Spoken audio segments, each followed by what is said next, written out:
roll call. So I'd like to call the regular session, and then an executive session. So I'd like to call this meeting to order. I draw your attention to the statement of public notice. We need to be sure the meeting is being taped, as you can see. Just take note of that. And so we are already up to item number 7, the superintendent's report. So Yes. okay, so can I have a motion to move items 1 through 3 in the superintendent's report? Elaine? Wait, say that again? To move the items in the superintendent's report. Elaine, and then someone second, Linda? Thank you. Linda, did you want to say? Sure. We have the high school forensics team overnight trips. We have to approve those on an annual basis for anything that's overnight from the district. The second item, we made a couple of tweaks to the Board of Ed schedule for this upcoming school year. Since we've gone on to the new schedule for our reorg meeting, we set these meetings between January, so from January of 14 to January of 15. And then on January 5th, 2015, we'll have our next reorg meeting. At that point, we would set the next calendar year of meetings. We made a couple of changes, notably in October. We have 2 things going on in October that we wanted to accommodate. One was Candidates Night, and the date that we were able to get organized for Candidates Night was October 13th. And then later at the end of October, we have New Jersey School Board's convention, and you might recall last year it was a little rough having a board meeting and then immediately having a few days with New Jersey School Boards. So it was adding another night away from family for people. So we changed up the schedule in October so that we have something going on every week, but at least it's spread out. And we liked having the candidates night on a Monday because there's an expectation from the community that we normally do a lot of our board-related things on Monday night, so it kind of worked out nicely. We'll go the 6th with our meeting, then the October 13th with the candidates night, then October 20th with our next Board of Ed meeting in October, and then we have the school boards the following week. The second change was the January meeting. The law requires that you meet in the first week of of January for your organizational meeting, and just the way the calendar falls, we would have been on Monday the 12th. So we contacted the county office, we explained our typical schedule, they said, no, sorry, you really need to get it done. That means right after we come back from, literally the first day back from a long winter break, a long holiday break. And that was the reason why we didn't make it January 5th to begin with. We said, I told Susan last year, I remember Susan's really good, she was all over, she said, what are we gonna do with this date? She said, just make it the 12th. And I should have done that, I should have checked on it more thoroughly first. So we're gonna end up on January 5th, yeah.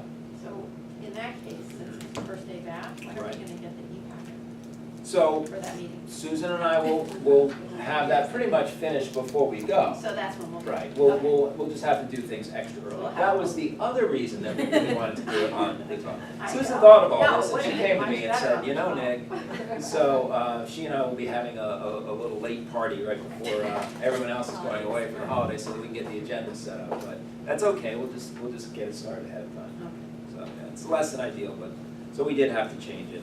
If I hadn't said anything, I probably could have just asked for forgiveness, but my conscience got to me, so I said, well, we better check with the county office. So it's January 5th. So we needed to make a couple changes, and that's why we have this on the agenda. And then the third item, obviously since Dr. Barrett resigned and Karen Gray was appointed in his stead, Robin had to make a couple of changes in committee assignments, and so we needed to sort of reestablish going forward.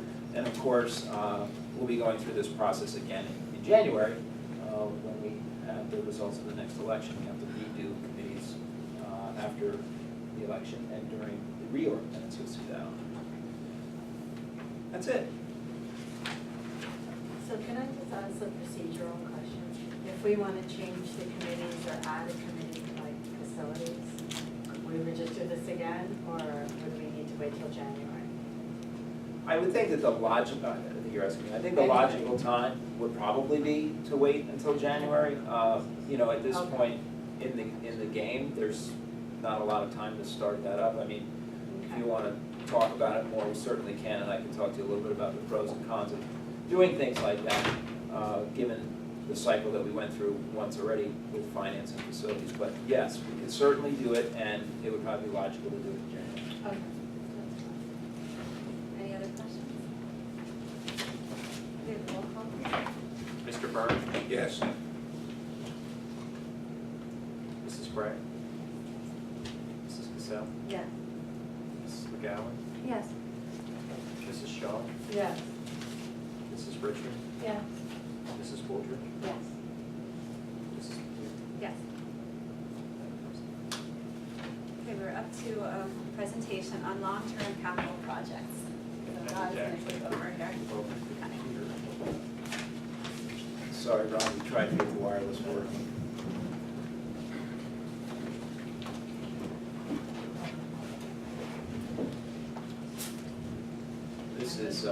This is this packet that Rod gave you hard copies of, the purple cover.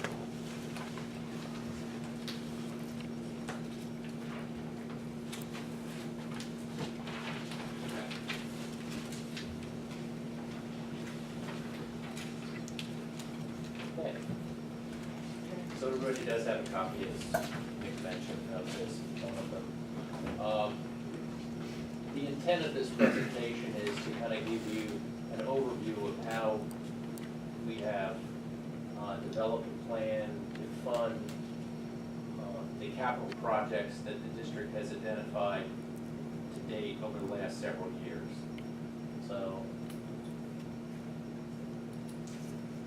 that begins really with a feasibility assessment study that the district had done, and it was issued in final form to the board back in December of 2011. It was done by Spiesel and KSI Engineering.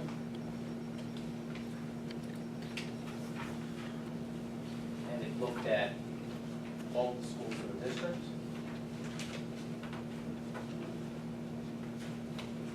And the intent here was broad strokes. So, you know, they went in and essentially at every facility took a look at all of the systems, the primary architecture, the life cycle considerations, the ability to provide support for educational goals of the facility into the future.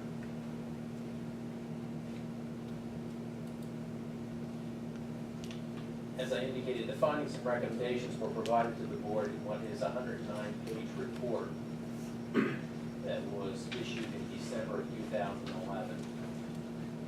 What you have here are some of the major criteria that were used for assessment. So they looked at site access considerations, exterior building considerations, interior considerations, the mechanical, electrical, plumbing, and fire protection systems.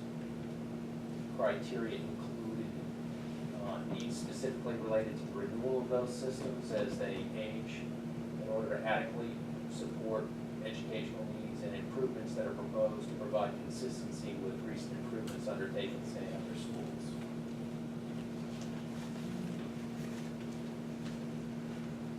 Since December of 11, the district has added to that list of capital projects. As of July of 2012, there were 145 identified projects, which totaled $20.9 million. 25 of these projects, totaling $1,884,000, were completed in 2012 and 2013. 3 more projects, totaling just over $1 million, will be completed this summer of 2014. Including the 3 projects that are in progress right now, there are $18,839,000 worth of projects in progress or pending as of this August. Now, these are all budgetary estimates that were developed by Spiegel and KSI.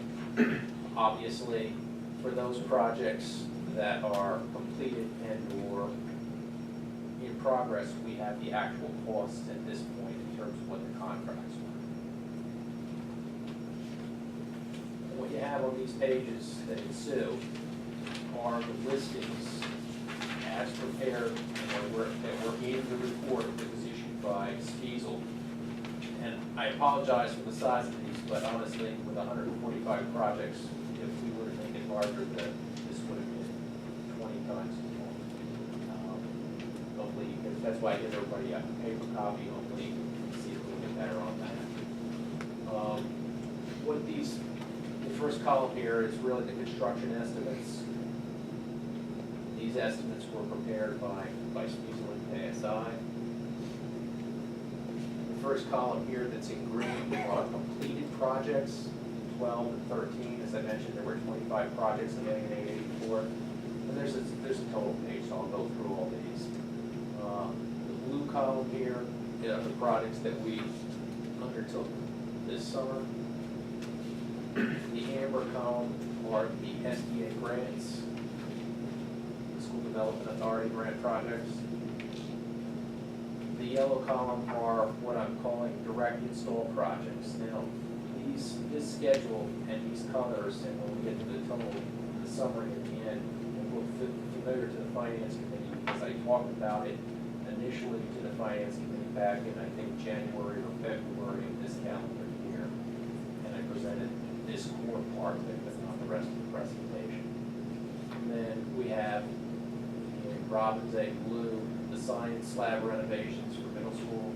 And you'll see it's not on this page, so you have to go to the following page for all of these. And then everything that didn't fit into one of those categories is out there in lavender again. So,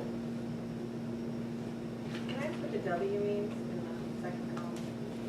that would be the second. In some of them, it says there's a W in them. Water related. Oh, water related, okay. That's an old designation. I added.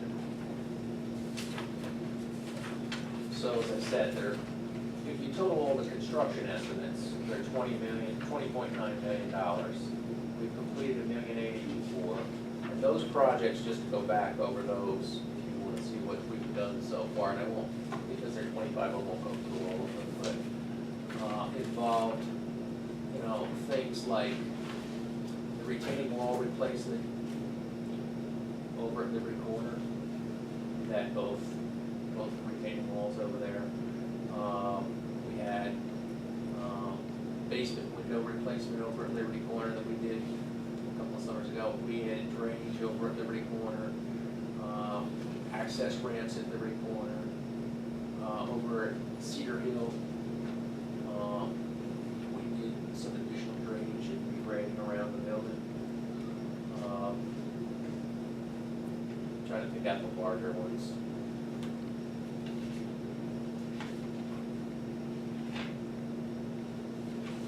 We did the cupola replacement over at Oak Street.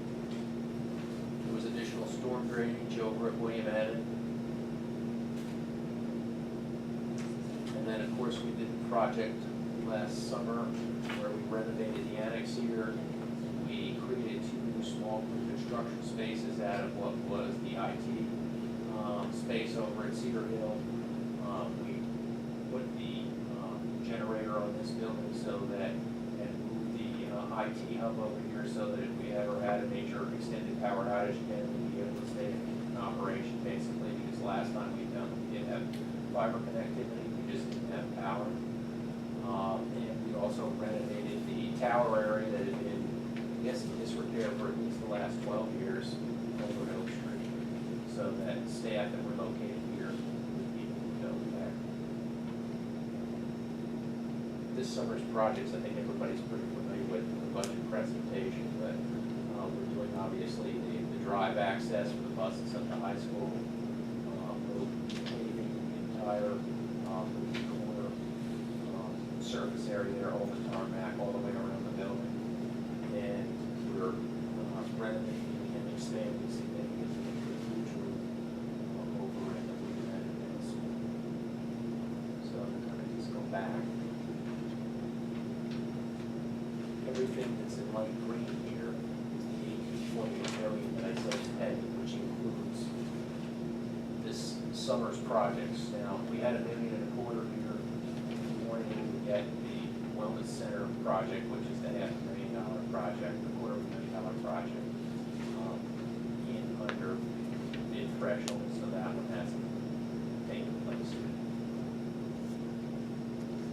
I'm gonna jump to this slide and then go back to the previous one for those who were less numbers or wanted to see it written down. But as I said, as of July of this year,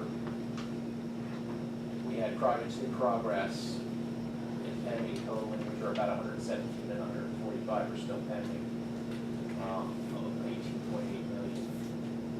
We have identifiable offsets to those projects of 8.1 million that will be generated over the next 4 years as follows. 225 is what we have in our current budget, those projects that are clear. They're $4 million plus in SDA grants that will be included in this offset. And then an additional 619,000 plus various direct install grants, which would be from various utility options. The public service could be through an energy savings improvement plan, or the ways we might obtain these, but we're already seeing how we can facilitate those over a period of time.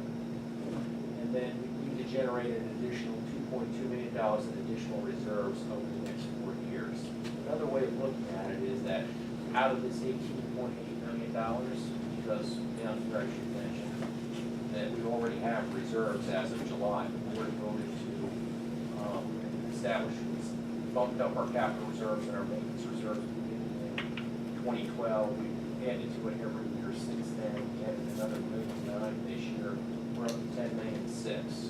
So the only thing out of this $18 million that we don't actually have basically in a hand or have a commitment for is really this item and this item, which is 2.8 million. So basically, we've got 16 million of the 18 million already identified in the game to these projects. We'll go back, and this is just another way of looking at the same thing. It basically looks at the flow in terms of the cost for a grouping of projects, whether they be SDA grants, direct install, the science lab, the other projects, and then how those $8 million in offsets stack up. If there are specific offsets against each one.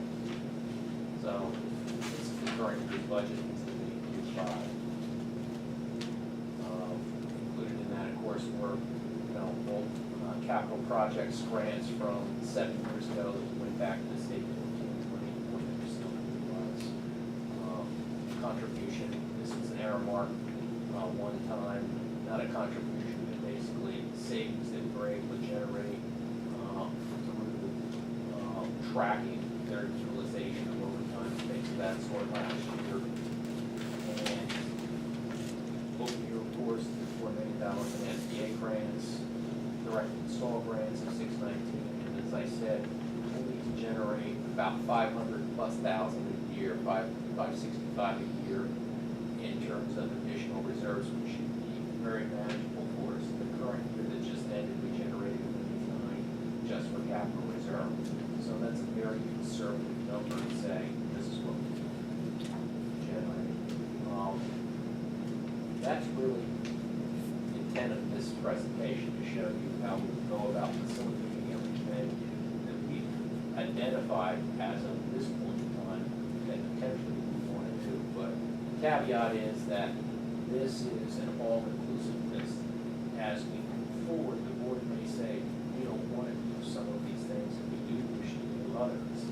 And as I said, there were things that were added to this list that weren't there originally. So, for example, the renovation that we did over at Cedar Hill was done last year using IDEA grant funds primarily. It wasn't district funds, and it was using other SDA grant funds from prior years that we recovered.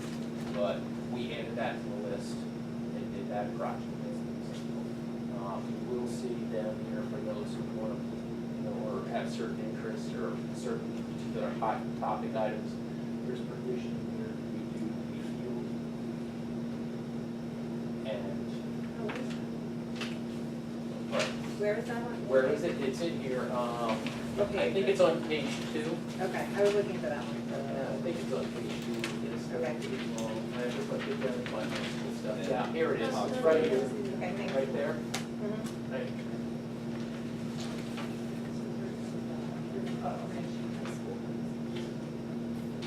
So I didn't, obviously with 170 projects yet to do, it would take too long for me to go through each and every one of these projects tonight, obviously, But it's intended to show that, how you developed a long-term capital plan. And that we have, as I said, we have 16 million in basically in resources. And the other in terms of additional revenue identified, the ability to generate the 2.2 million or so of additional reserves over 4 years is very manageable for us given our performance in the past couple of years. Questions? Capital reserve is roughly, The capital reserve is 6,092,000, up to 10 million in reserves, and there's another 4 million in maintenance reserves out there. which we can use. That's how we get to the. So we can use that for capital as well. There's it can be managed through the structure of the budget.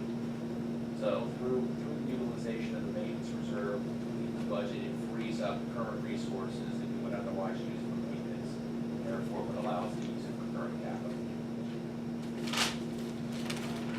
The lighting projects, is there money coming, I think there's money coming beyond the SBA grants, or they included? They're the direct install grants, they're in the yellow column, basically. If you go through, you'll see various lighting controls, lighting upgrades. The only thing that's not lighting in that column, I believe, is, there's a window, replacement project over at the middle school. And I think there is a boiler over at Oak Street in the garden. So the $2 million in total, is that funded by the district, or is there money coming from? Which 2 million are we? Down at the bottom of the direct install. Direct install is only $1 million. Oh, I'm sorry, 1092, I read that. So out of that, we would anticipate grants of 619,000. District share would be 473. So there are additional grants helping us along with the reserves. If we obtain them. Right. Those direct install grants and this piece over here, which are our ability to generate $500,000 a year or so in reserves, are the only thing that really we don't have a lock on at this point. Everything else we have locked down.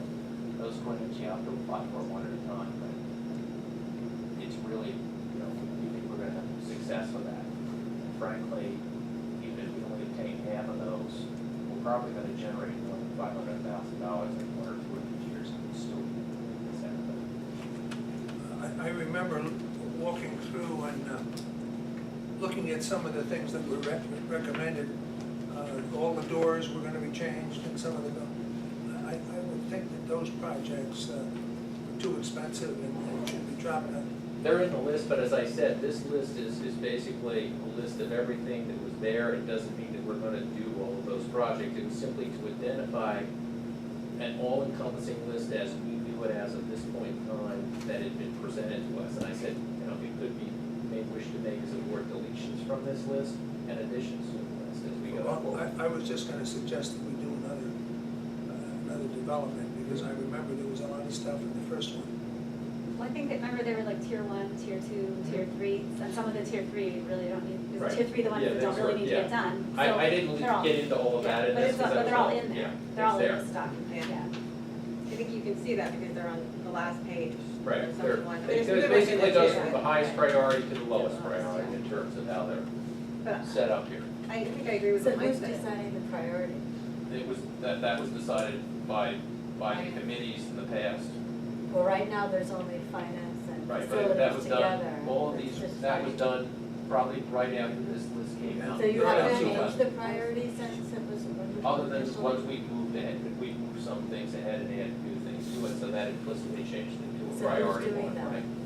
That's what I'm Well, what the asking. board did, when the board approved, say, a project, for example, for this summer, when we did the food room, as an example, okay, they decided that project was an appropriate project to do. So the board always has the final decision to say about what projects go forward.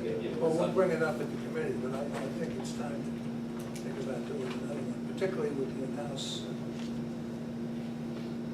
facilities. Yeah, I was gonna suggest the same thing. I think it makes sense. It's been 2011, so it's been quite a while, and maybe there's new things to identify or not. I don't think we need as extensive the whole thing, because that was, enormous, but having a second look, seeing where we are now, and maybe certain things have deteriorated, maybe they haven't, but that'd be useful. Because it's really nice to see how much progress has been made on this list that I remember when we first got it, which really is concerning and really upsetting, because it's a huge amount of work, and the idea that we were somehow going to be able to get it done and then get to the wish list projects, which are like the science labs, that seemed really remote, so it's nice to see that that's really on schedule and something we can do. The key, and I think you were key to it, was the maintenance reserve and the capital reserve. Getting the money put aside so we could use it for the projects. There's $10 million there at least. Nice job.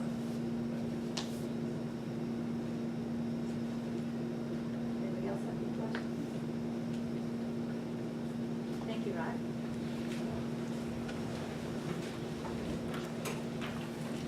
Okay, we are up to item 9, public forum on agenda items. If you have something that you'd like to say to the board about any agenda items, please come and put your name and address on the clipboard right here. Thank you.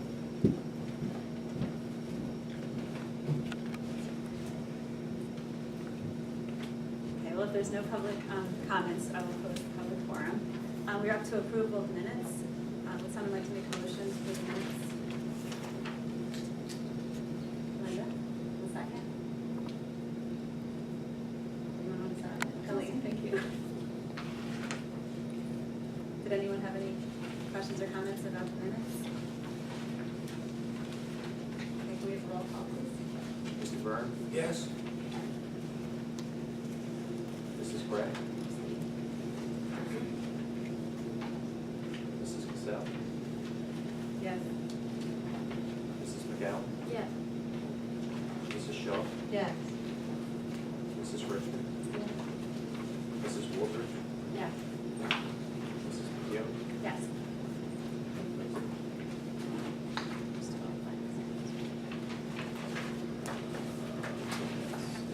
We're up to committee reports. We have finance. Would someone like to make a motion on items 1 through 12 on finance? Elaine, thank you. Somebody would like to second it? Susan, thanks. Finance did not meet this month, it's a rare occurrence. And mostly, I can defer to Mr. McLaughlin on any questions, but a lot of this is the usual disbursements and the things we do every month. There's a professional development expenses for 2 individuals, namely me and Rod. And this usual disposal of equipment and books. The food service management contract for Aramark is in here, which is, I guess, the main big thing. And then Our energy consortium. and our energy consortium renewal as well. And staff training, we're approving a contract with a company to provide staff training. And also, there's some change orders on two of the contracts that were going on this summer, the Ridge High School driveway project and the Reese Corner School parking lot project. I think that's it. Any questions? Yes. Yeah. Since we didn't have a meeting, and I think I'd like to know about some of these items, beginning with item number 7. Can you talk about the food service contract? Is it higher, is it lower? What are the changes?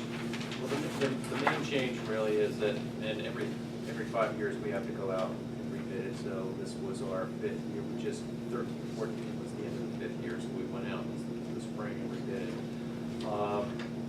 Is really the guarantee that we're gonna get, meaning the guaranteed break-even margin that we will get from the service company. That's really the big change between the contract that just expired, Mike, and the one that we're proposing to renew.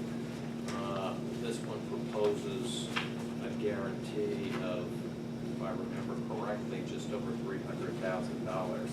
right in the last year, we received a guarantee of 150 or so, and we did a little bit better than that. That was the minimum guarantee, so they're doubling it. So the guarantee is higher. Yeah. How about the food costs? Food costs are gonna be constant. There's not gonna be any real changes in that. We'll come to the board with a menu, you know, for approval, but there's no increase, nothing of material. Does this reflect in all the changes to the diet? In other words, no foods with sugar and all the Yeah, other? the wellness, the nutritional policy has been a state requirement for quite a while now, about 8 years, so they really have had to comply with that for some time, so there's no real change. Let me just look at 8. Staff training, we're gonna subcontract to staff training now. What is number 8? That's actually for the special ed staff, and my understanding is that, you know, this is something that Gene has staff updated on every year. I think, to be honest with you, Mike, I can't speak as to whether it's program specific or not. This is for the BD program, the new BD program at the middle school, for training for the staff. We're opening up a BD class, behavioral disabilities class at Wayne Manor, and this is for training those staff. New Mark staff have a program there, and they're gonna train our staff. This is a brand new program? At William Manor, yes. It's the growth of the elementary program. It started this year. Yeah, the intention with the expansion of that program was to retain the students in district as Right. opposed to having them send them out of district. And is there savings involved with that? That's the intention, yeah. I don't remember hearing about, Well, at a minimum, we would say, even if the instructional costs were the same, we would save on the transportation, which would be significant, but we believe we're gonna save on both. and do we think we can cope with the older students? And we think we're gonna get some tuition in students also. It's another possibility. What do you mean tuition? Meaning they come to us to use our program from other school districts, because it's relatively small, like I believe we accepted one to the program at the elementary school. Right. So they pay Yeah, but tuition then they from could our just move district. here, right? No. No, that's the reason they're tuition in, because they don't live in the district, so another district that doesn't have a program to meet their needs might be looking to send them to a private school for students with disabilities, or to another public school. And so, we can sometimes represent the other public school that they might send the child to, and then we bill them tuition. So that's another way that those programs help us, if we don't fill them ourselves. Has curriculum looked at this at all? Yeah, in Yes, we've had fact, updates on the program. We had one last spring. When was it? It was last, wasn't that long Has ago? it been presented at all? early spring. Early spring about the program. Yeah. Presented to the board at all? Mhm. Yeah. I'd like to see minutes on that, so, okay, I'll chase that one, because I don't remember ever hearing any discussion on it. I think it sounds like a good idea, but I'd like to know about it. And the costs, There was a PowerPoint from Jean, I remember. Yeah, So you right. can find them. It's very- well, the real question is, has it been presented to the board, was it in minutes? Yes, Yeah. yeah, it was, and there was a whole PowerPoint about it, I remember. Okay, well, then I want to see that. Number 9. And before we go to number 9, I did have one more question about number 8. Students that are going to be in the class, are they students that moved up from the elementary program, or are they newly identified? We had, well, yes, not necessarily in the same year though. So the students that eventually leave Cedar Hill, Yeah. if, obviously the goal is to transition them out of the Right, BD classroom. If we can, great. If we can't, then we'll have the program in place and ready for them. Okay. I believe at least 2 of the students were already identified last year as needing the program. Okay. And we had needed to bring in one-on-one aides to work with those kids, to keep them in the district. So those aides were the ones transitioning into the BD classroom. So we didn't hire new aides for the program over the summer because we had hired a couple late last spring. Okay. So we're kind of building it out of necessity.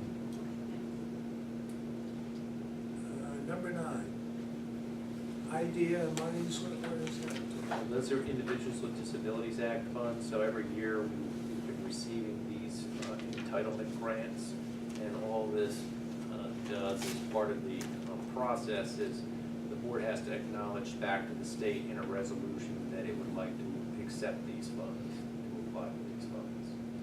So we use those for the tuition for students we send out of district with special needs, whether they be K to 12, they're, K to 12, I should say, because there's preschool here, it's a separate board, it's one with basic.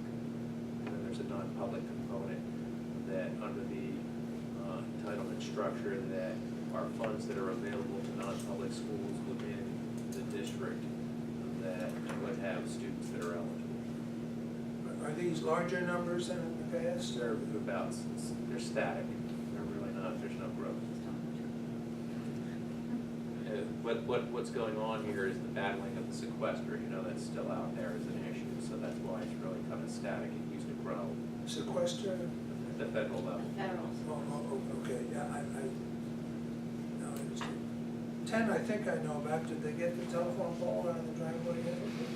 They got it out Today. today. Yeah, I was like, It's I didn't out. see it, I It's guess out. I see it, Yeah, I didn't it's see out. the telephone. It was there this morning, but it's out this afternoon. Yeah, Will that be done by start of school? it will. We're hoping it's gonna be done so that we can run a test on it by the end of the week. Some of the new barriers and things, I need You to can see me lesson holding this my out. breath. Yeah. The Liberty Corner, that, I guess, is gonna be a problem. So. Because we had some arguments with the cost of the work, so it's gonna get done anyway, but it could go We're gonna have to settle that. to the lawyers, okay? Could go to the lawyers. And we have a position of our own too, that we're justified in what we're doing, and, Our construction council's been involved for a while now, yeah. From the first point it became apparent that it would be appropriate. Any other questions on items 1 through 12? I like to have clarification about the lawyers, it's the first time I've been Construction council?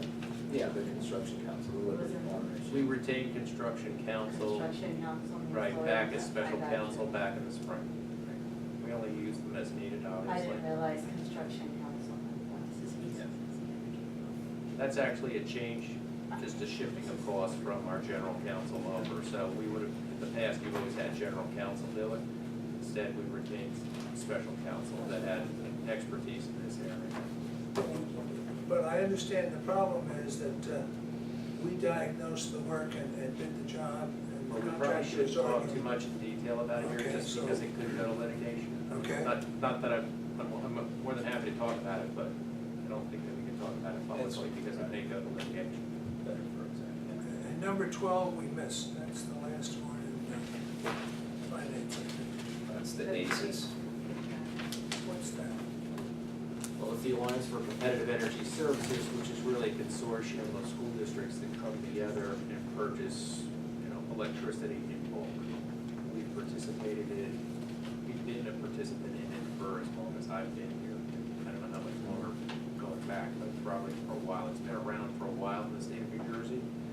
And so, we participated in a number of procurement consortiums for different things. This one happens to be for utilities. This is renewing our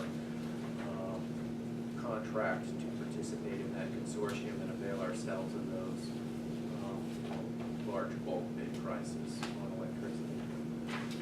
Thank you.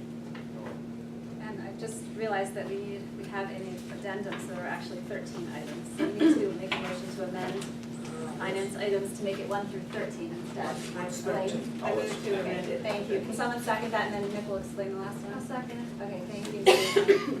So the last item, sorry about this one, came to us late today.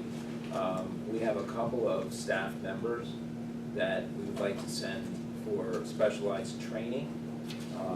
And that is training that's used in some of our special needs programs where the students may become physical and the staff members have to get certified in safety holds in working with the students. We have traditionally done this by having a company come in and train the staff and certify the staff. That costs us between $4,000 and $5,000 a year. And one of the problems that we have with that is staff come and go, as you can imagine, during the course of the year. A lot of the aides that we work with in some of these special needs programs that need to be certified to have these skills come to us mid-year and they've missed the training, and then we would have to bring the consultants back in or wait to certify them the following year.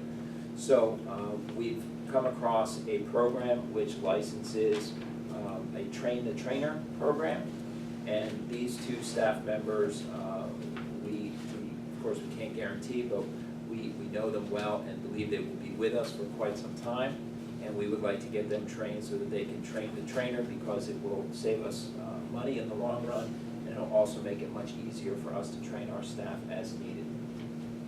So you're saying eventually they would train? They'll train all the other staff, so we won't bring in the consulting company anymore. Is this tied in with the New Mark Education, the No. BD program that you're talking about? It's a little different, This is across all of our special needs programs, because this could happen among any of the students. And in fact, it's actually really great training that the administrators sometimes take advantage of, meaning those folks that have been trained for the special needs programs will sometimes work with administrators and other teachers that want to learn it just in case. It's not strictly just a special needs student that might have an issue. In most cases, that's what we're preparing for, but it could be someone that's outside of a special needs class. So it would be really great to have a couple of people in the district that can work with our staff at large.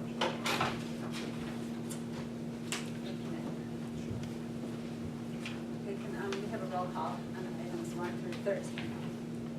Mr. Byrne? Yes. Mrs. Gray? Mrs. Cassell? Yes. Mrs. McGowan? Yes. Mrs. Shaw? Yes. Mrs. Richmond? Yes. Mrs. Wolfridge? Yes. Mrs. McHugh? Yes. Madam President?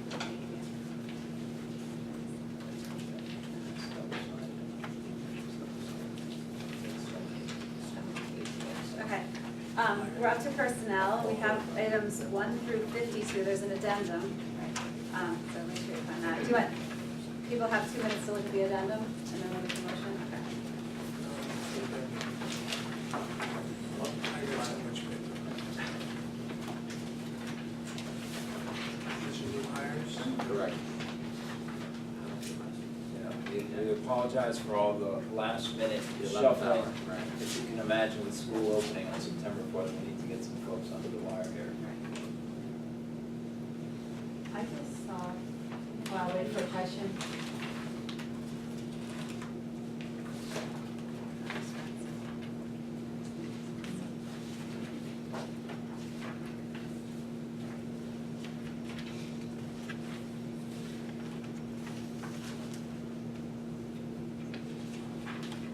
Somebody want to make a motion for items 1 through 52?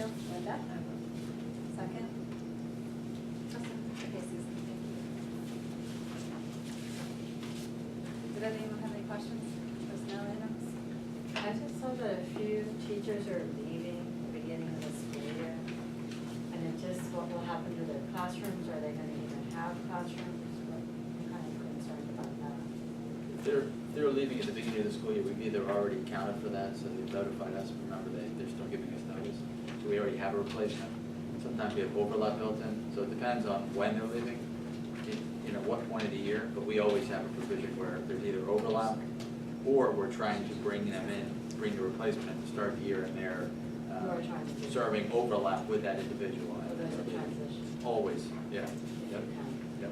But I saw a few were leaving in October, September, end of September. Mhm. Yep. All right. That happens, that's a pretty regular occurrence, depending upon when leaves take place. Well, there were resignations. Yeah, We started that Right. person in September.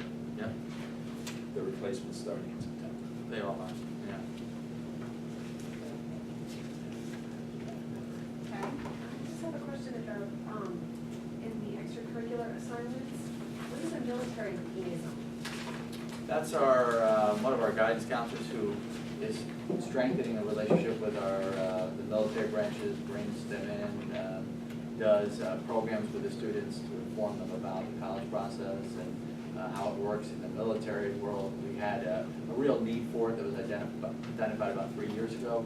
We didn't really have a strong knowledge base as a counseling department, so there was a desire on the student body for us to bring more information into them. So this counselor has done a really nice job in terms of building rapport with the branches of the military.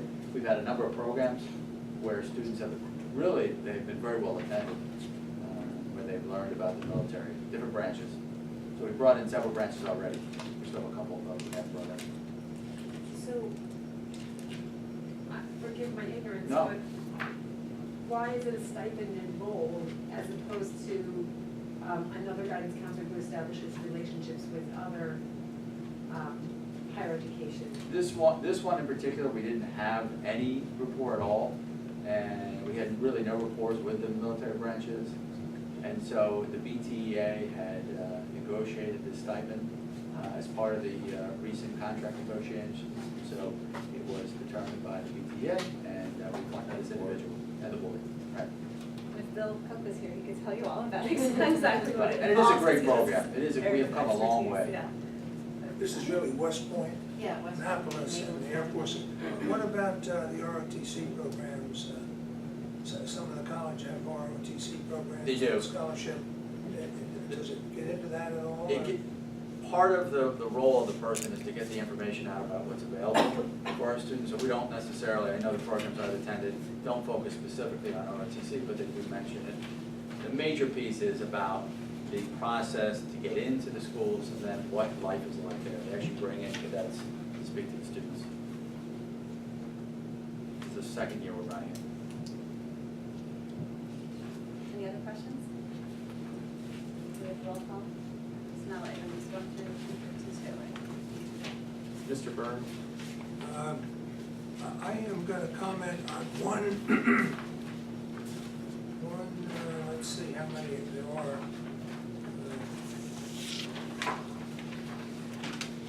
I think it's 1 and 2.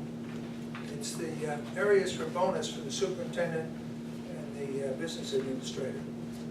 We've set goals which they will get extra money for if the goals are met. I don't like the way the items were identified. I don't think the board discussed them in total. I don't think they're the most important items in the district, and therefore I'm opposed to them. It should be a full board analysis, and it should be the important items. It shouldn't be geared to giving the administrators bonuses. So I'm going to vote no on 1 and 2, and I'm going to vote yes on the rest. And obviously, an opinion can be challenged, but that's my opinion.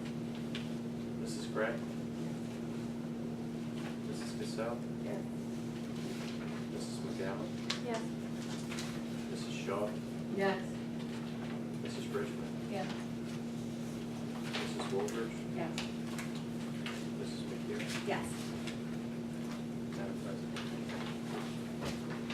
We are up to curriculum. There are 2 items under curriculum. I have a motion for items 1 and 2. Linda? Someone like to second it? Susan, thank you. Linda, do you have any? Yeah, I just want to go find the page. There's just 2 items, and the first one is just a standard item that we have to do every year, where we're approving the alignment of the district curriculum with the State Board of Education adopted standards, so that's the first item. And then the second item is approving the district's substance abuse prevention program.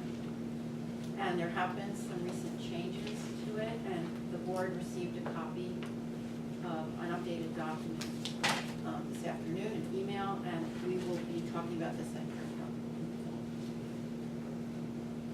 Does anybody have any questions? I have a comment, 2 items. One, I think we ought to be trying to explain the program once we get ready to install it, to encourage the parents to enroll their children. We have a program that is not sufficient. I don't know, there's something here that says, you know, you can sign your children up. I think it's more important to make a positive statement. Secondly, if I talk to students and they can identify those that are using drugs in high school, I would hope that the faculty would also be in a position to identify the students using the drugs. And I would like to see a program strengthened where the faculty steps out and participates in this as well. The students know, I'm guessing the faculty knows as well. They don't want to hurt anybody, but if you don't try and stop it, in my opinion, it's not going to catch hold with more students. Any other comments, questions?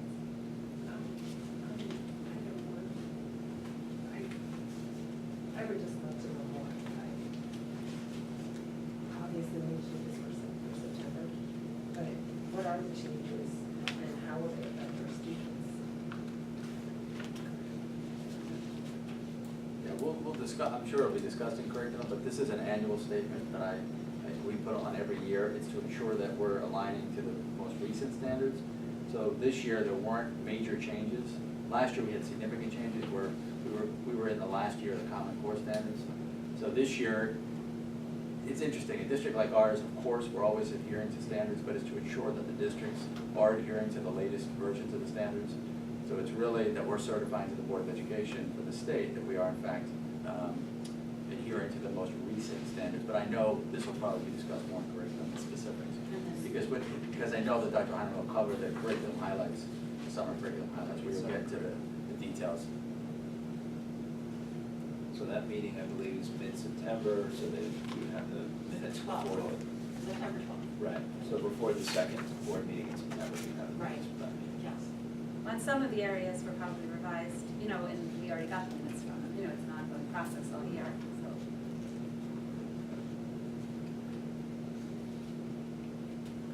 Okay, we have a roll call, minutes 1 and 2. Mr. Burke, Yes. Mrs. Craig, Mrs. Cassell, Yes. Mrs. McGowan, Yes. Mrs. Shaw, Yes. Mrs. Richmond, Yes. Mrs. Wooldridge, Yes. Mrs. Yes. We're up to policy, we just have one item under policy, would someone like to make a motion? Yes, Susan? Robin, I'd like to move policy item number 1. Thank you. Karen? Susan, please. I'd just like to say that this is our second reading, but I do believe there was some edits that occurred between our first and second reading. I'd like to ask Mr. McCray if he could highlight them and maybe put them. Sure. So the biggest change between first and second reading focused on policy 3283, which was the electronic communication between teaching staff members and students. So on the first page of the policy, I added an item under the listing of things titled inappropriate content of an electronic communication between teaching staff members and students includes, but is not limited to, I added item 8, which is communications that violate this policy or any other district policy. Because I was trying to highlight the fact that we already have a lot of policies that regulate what's okay to say and what isn't, for example, sexual harassment or HIV. And so I just took it as an opportunity to remind everyone through the policy that we expect you, of course, to abide by all of the policies that we already have in this new venue of communication that you may be using. The second thing was in the third page of the policy, protocols for all electronic communication between a teaching staff member and a student shall be followed. What I added under emails was that the content of the email must not be inappropriate as defined by this policy, because I was trying to piggyback onto the definition of what was inappropriate to make sure that we're connecting all of the rules on the first page to each type of communication that could occur, whether it be email or the second type of communication, cellular or telephone. Now this is an area where I did work with the staff a little bit in talking to them about the issue of the word shall be versus are generally. Communications between a teaching staff member and a student via a personal cellular telephone are generally prohibited. It used to say shall be prohibited. I think that the functionality of using cell phones to communicate with students is something that all of the staff have gotten used to over the last few years, and we really haven't had a problem with it. In fact, it's done a lot more service for us than any kind of harm that I've become aware of. So what we've done is we've changed that from shall be to are generally prohibited. So obviously the idea is you're not just going to have cell phone communication with a student because you're bored on a Thursday afternoon, okay?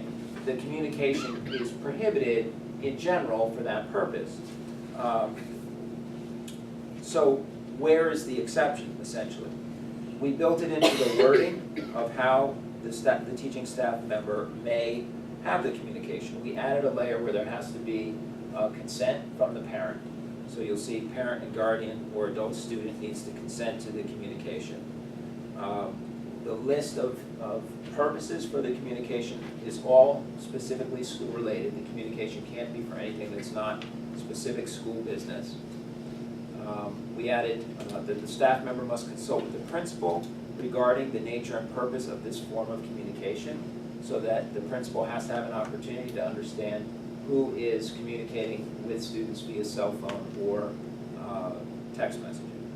And so the two changes that I kind of described there in terms of communicating with the parents to make sure that they were on board with it was included in the language about both the cell phones and the text messaging. In terms of consulting with the family and the principal, and making sure that the content of any of the communication is not inappropriate as defined by this policy.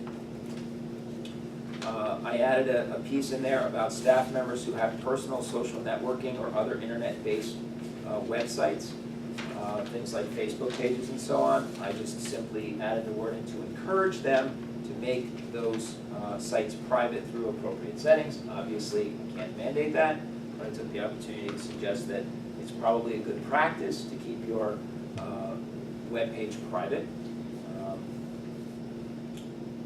Online education communications between teaching staff members and a student was added in the event that there is some type of online course that one of our staff members is teaching. This essentially just reminds them that regardless of the form of your teaching, whether you are in the four walls of a classroom at Ridge High School or Cedar Hill School, you're still expected to use the same level of communication that you would as if you were in person. So that captured that. A heads up that the chief school administrator or his or her designee may periodically conduct internet searches to see if staff members have posted inappropriate materials online. And of course, we would respond to anything we came across something of that inappropriate nature. And finally noting that disciplinary action may be taken depending on the nature of what might be discovered in some of the communications between teaching staff members and students.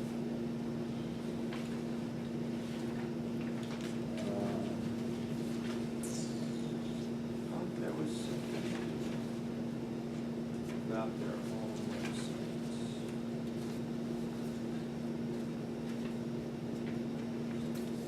Right, okay, that was the private sentence, right. Okay.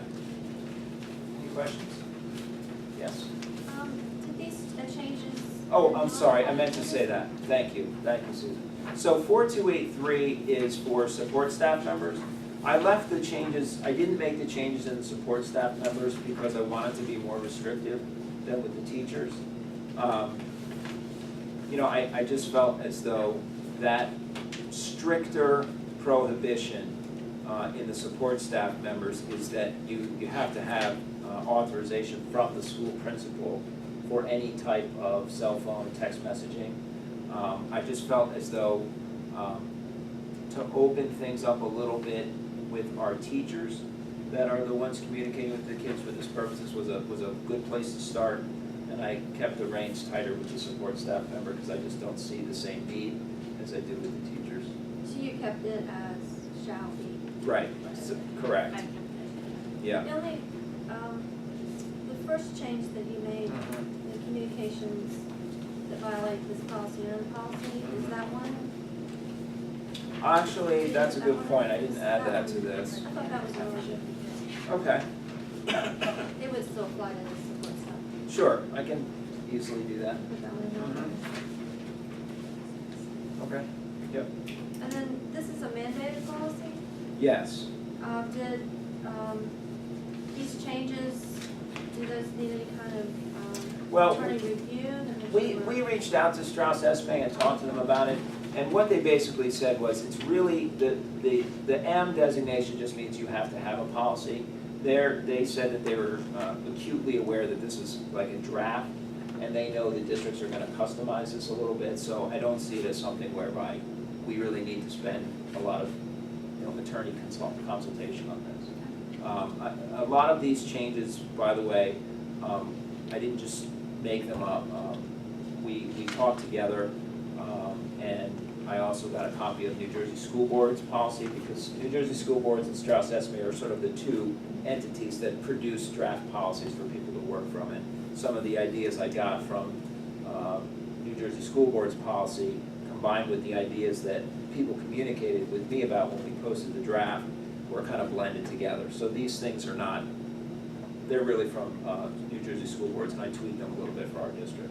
So they were recommending some of these things. Strauss Esme, I think, was coming from a really conservative standpoint, and New Jersey School Boards is New Jersey School Boards, and maybe taking it more from the teachers and students' perspective, a little bit more on the ground, so to speak.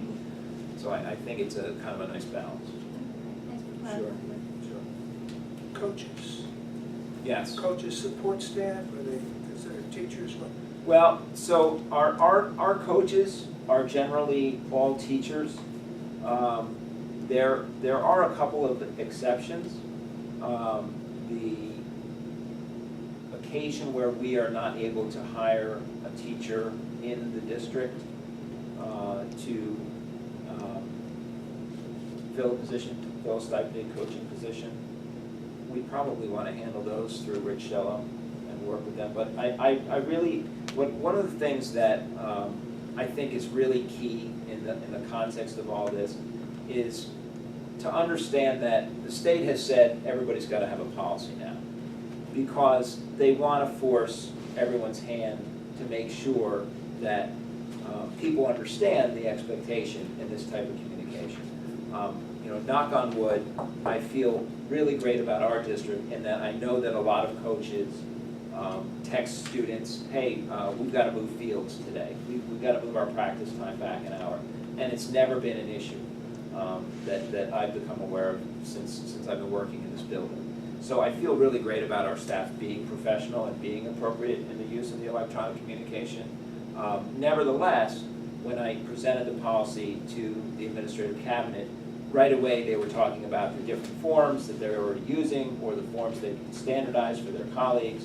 So both Rich Shello and Michael Fackelman, they worked together to come up with a form that they could use with their coaches and or co-curricular advisors to send out at the beginning of a school year or at the beginning of a sports season. So I'm convinced and very comfortable with the approach that they're taking with their staff. Even though somebody could fall through the cracks and not really be a teacher per se, if they're following those procedures, I think we're going to be fine. So they should apply to the Yeah. coaches? Yeah, Okay. yeah. Well, Either way. that's the biggest context where this really comes into play is with the co-curricular advisors and the coaches.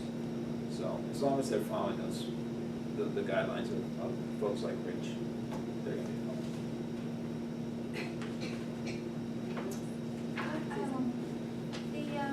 The addition you made on page 5, that staff members with personal social Right. networking should make them private.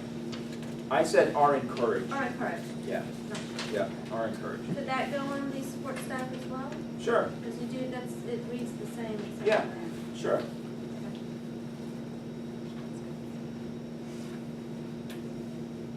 So we would vote on those changes? Those two amendments, Okay. yeah. So we could make the motion again, including the two amendments to 4283. Susan, want to make a motion and the amendments?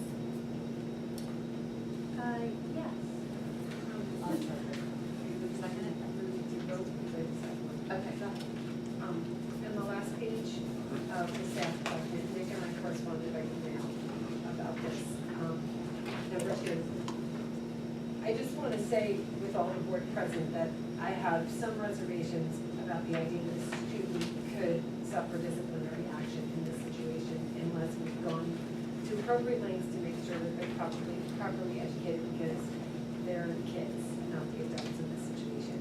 It's not that I don't appreciate the need for the policy or the verbiage, but I just want the board to understand